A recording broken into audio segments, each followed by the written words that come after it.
phone line. Hello! Oy, hi, good morning, Kinsa ni Paliog. Si Kinsa? JR? Murag kuyawan mo kanina nga ni Tuno ay nga ni murag late miss tinuod. Okay, magandang daan ni. Tagasa man ka? Tagasa ka? Nagaliti kuyawan sa buwan nila. Okay, sige. JR, sa may mo ang pangutana? Pangutana, problema ako sa man? Sige, sa may pangutana ni mo?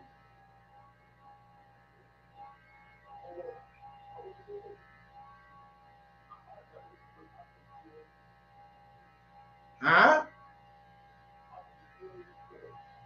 Kisa na yung JR nga katong tigtawagan nako. Hindi ako nalagay mo tingog. Ano ulit na day ka? No sabay mo tingog. At least makalitok na ka. Pero hindi mo tingog ha. Yan. Ulit na day ka. Oo. Dalihan mo ulit tayo. Last month, bata magkakagtingog ka. Oo. Birthday na ni mo, JR. Happy birthday, JR. Oo. Si Ate Joyce ni Pahuay sa trabaho kay napa siya atubang ng mga kakulian sa nga iyasan nga ato na nun sa personal na niya. Okay. Okay, JR. Salamat.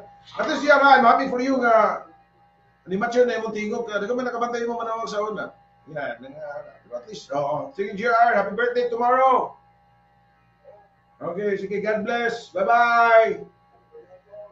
Oo. Si JR ito ba? Remember ito JR ito ba na itong bata nga di kayo ka kuhan kayo tungod kayo nato siya ka na nagsapit ito siya o ka ng cerebral palsy. Pero karon no, I'm so happy nga murag ba straight na iya nga pag dito niya mature na sa niya tingog. Meaning to say, nida ko na siya og tiguan na ko.